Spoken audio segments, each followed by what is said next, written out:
मगनपुरा येथील पाण्याच्या टाकीवर पाण्यासाठी नागरिकांचे शोले स्टाईल आंदोलन, स्वच्छ पाणी देण्याची केली मागणी, #जनसमस्या। याबाबत सविस्तर वृत्त असे की नांदेडमध्ये शोले शैलीतील आंदोलन, दूषित पाण्याने त्रस्त नागरिकांचा अनोखा विरोध। नांदेड शहरातील मगनपुरा भागात आज सकाळी एक अनोखं आंदोलन पाहायला मिळाले आहे। मागील 2 महिन्यांपासून घरामध्ये येणाऱ्या घाण व दुर्गंधीयुक्त पाण्यामुळे त्रस्त झालेल्या नागरिकांचा संयम अखेर आज सकाळी 9 वाजताच्या दरम्यान सुटला आहे। अनेक तक्रारी करूनही मनपाकडून कोणतीही कारवाई न झाल्यामुळे आज सकाळी 9 वाजताच्या दरम्यान नागरिकांचा रोष उफाळून आला आहे। मगनपुरा भागातील अनेक नागरिक आज सकाळी पाण्याच्या टाकीवर चढले आणि आम्हाला स्वच्छ पाणी द्या अशा घोषणा देऊ लागले। हे आंदोलन अगदी बॉलिवूडच्या प्रसिद्ध शोले चित्रपटातील त्या दृश्यासारखे वाटत होते, जिथे वीरू गावाच्या समस्यांवर आवाज उठवण्यासाठी पाण्याच्या टाकीवर चढतो। मगनपुरा परिसरातील रहिवाशांसाठी मागील 2 महिने अक्षरशः नरकासारखे गेले आहेत। त्यांच्या घरातील नळामधून येणारे दूषित पाणी इतके घाण आणि कुजलेले आहे की त्यामधून तीव्र दुर्गंधी येते आणि असं वाटतं जणू गटाराचेच पाणी त्यांच्या नळामधून येत आहे। या दूषित पाण्यामुळे अनेक नागरिकांचे आरोग्य धोक्यात आले आहे। पोटदुखी, उलट्या आणि इतर जलजन्य आजारांनी अनेक जण त्रस्त आहेत। लहान मुलं आणि वृद्धांची स्थिती अधिकच वाईट झाली आहे।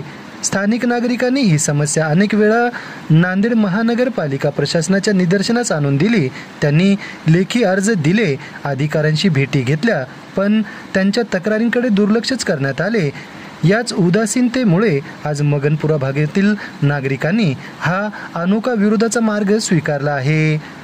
पाण्याच्या टाकीवर चढलेले आंदोलक हातात रिकामे भांडे घेऊन उभे होते, जे या गोष्टीचं प्रतीक होतं की त्यांना पिण्यासाठी स्वच्छ पाणी उपलब्ध नाही। त्यांचा ठाम इशारा होता की जोपर्यंत मनपा प्रशासन त्यांना स्वच्छ पाणी पुरवण्याचं ठोस आश्वासन देत नाहीत, तोपर्यंत ते टाकीवरून खाली उतरणार नाहीत।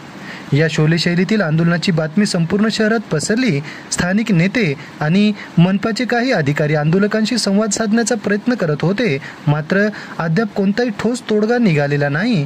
मनपा प्रशासनाने 15 एप्रिलपर्यंत ही समस्या सोडवण्याचे आश्वासन दिले आहे। जर हे आश्वासन पूर्ण झाले नाही तर मनपाच्या अधिकाऱ्यांना याच घाण पाण्याने आंघोळ घालण्याचा इशारा स्थानिक नागरिकांनी आज सकाळी 9:30 वाजताच्या दरम्यान दिला आहे।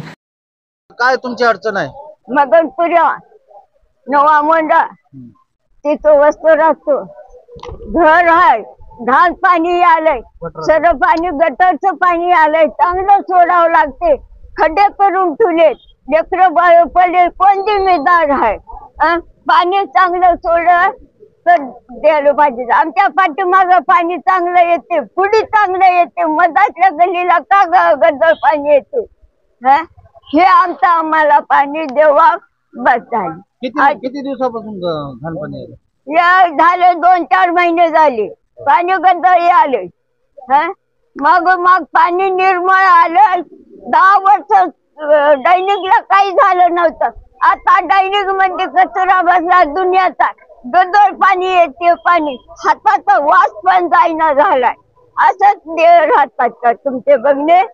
पगारी घ्यायला की काय घरी बसल्या? हे देवा, निर्मळ पाणी देवा, आमचं हेच म्हणणं आहे, दुसरं काही नाही। धन्यवाद। ये नया मुंडा मगनपुरा एरिया है। यहाँ पर नल को एकदम गंदा पानी आ रहा है, गटर का पानी आ रहा है, गटर का। और पानी के वजह से पूरे बच्चे बीमार हो रहे हैं और प्रशासन ने इसकी थोड़ी जानकारी रखना और ये पानी का प्रॉब्लम हमारे को सॉल्व करके देना। आज 2 महीने से पानी ऐसा गंदा आ रहा है, ड्रेनेज का पूरा पानी आ रहा है, और आ रहा कम से कम तो 4 दिन का पानी है आने का। 6 दिन में, 7 दिन में, 8 दिन में एक बार पानी आ रहा नल को, और पूरा गंदा पानी आ रहा। तो इसके लिए हमारे को प्रशासन के पास आज जाना पड़ा, यहाँ टाकी के पास आके आंदोलन करना पड़ा, और इसका हमारे को निर्णय लगा के दो सर कुछ तो भी। और ये 2 दिन के अंदर अधिकारी अभी आज अधिकारी सब आए थे यहाँ पे, आज सबको बुलाए थे, नगर पालिका के अधिकारी आए थे, और हमारे स्वामी साहब है वो 2-4 जन आए थे, हमारे तिड़के साहब आए थे, हमारे वैजू सोनी सर आए थे, सब जन आए थे। तो इनका सब जन मिलके ये आज हमारे को इनका निर्णय लगा के देना, ऐसा हमारा कहना है। बस इतना हमारे को बोलना है बस।